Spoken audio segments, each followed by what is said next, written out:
Hello and welcome back to Shakesyear. We are working our way through the rape of Lucrece, which, content warning, is about sexual violence towards women, so if you need to tune out, please do so, because today we're going to be looking at stanzas 85 to 88, which is really in the thick of things. So please, if you need to tune out, do so. But if you want to hear today's stanzas, where we are, Sextus Tarquinius made his way to Lucrece's bedroom. He started groping her. She woke up. She's terrified. He presented her with the lose-lose situation of, I'm either going to rape you, and if you resist, I'm going to kill a slave and put him in your bed so that it looks like I saved the day while you were cheating on your husband, or I'm going to rape you and you can stay quiet about it and just have been raped. And she, at this point, is pleading for him to not do this, and she's not necessarily speaking very well, but at this point anything that she does just sort of turns him on more. So the fact that she's stumbling over words and sort of gasping for breath in weird places in her sentences is just igniting his lust even more. And at the end of yesterday's stanza, she was like, and my husband is your friend, so for his sake, don't do this. And she continues on with her plea in stanza 85 by saying, all which together, like a troubled ocean, beat at thy rocky and wreck-threatening heart, to soften it with their continual motion. For stones dissolved to water do convert. Oh, if no harder than a stone thou art, melt at my tears and be compassionate. Soft pity enters at an iron gate. In Tarquin's likeness I did entertain thee. Hast thou put on his shape to do him shame? To all the host of heaven I complain me. Thou wrong'st his honor, wound'st his princely name. Thou art not what thou seem'st, and if the same, thou seem'st not what thou art, a god, a king. For kings, like gods, should govern everything. How will thy shame be seated in thine age, when thus thy vices bud before thy spring?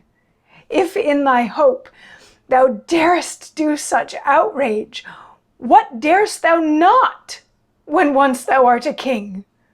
Oh, be remembered, no outrageous thing from vassal actors can be wiped away, then kings' misdeeds cannot be hid in clay. This deed will make thee only loved for fear, but happy monarchs still are feared for love. With foul offenders thou perforce must bear, when they in thee the like offences prove. If but for fear of this, thy will remove. For princes are the glass, the school, the book, where subjects' eyes do learn, do read, do look. So she's pulling out all the stops. She's trying to hit him from as many angles as she can. In the first one, she's like, is your stone harder than a heart? Or is your heart harder than stone? Because even stone gets worn away by water. So please let the water of my tears soften your very hard heart. And then in the second stanza, she's like, you look like Sextus Tarquinius, but this isn't who Sextus Tarquinius is. So don't shame him, don't wrong him, don't mess things up for him, because Sextus Tarquinius is supposed to be a king, which is akin to being a god. And kings and gods don't act this way, which, depending on which mythology you read, gods do act this way. But anyway, she then gets into the future impact, which, remember, before he came into her room, he was debating with himself, and he was thinking about, like, how will I ever get away from this?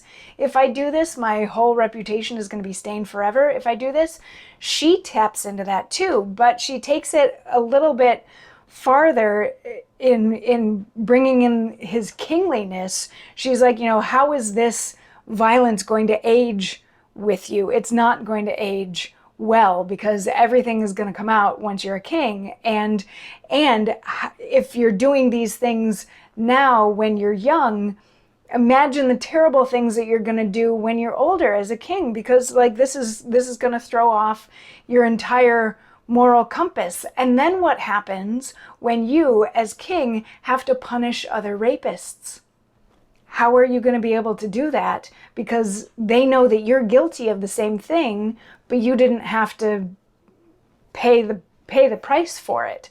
So she's like, if nothing else, let the fear of being confronted with your own crimes in the future and being rendered ineffectual as a king for that, let that encourage you to stop doing this. And I think we could all use a little levity at this point, because it's very intense and some difficult stuff to work through. And we're going to have another day of difficult stuff to work through tomorrow, because she's not done pleading her case yet. But she does mention that good kings are feared for love, and she's like, you're only going to be loved for fear, and all that, which just reminds me of Michael Scott wanting people to be afraid of how much they love him. So there's that. But yeah, this is a rough part of the poem. I don't know that we're going to have a ton of easy parts of this poem, but she is very much pleading for her safety and security and honor and chastity at this point, and he doesn't seem to be listening. But she's going to keep trying, so come on back tomorrow and see what else she has to say. I'll see you then. Mwah.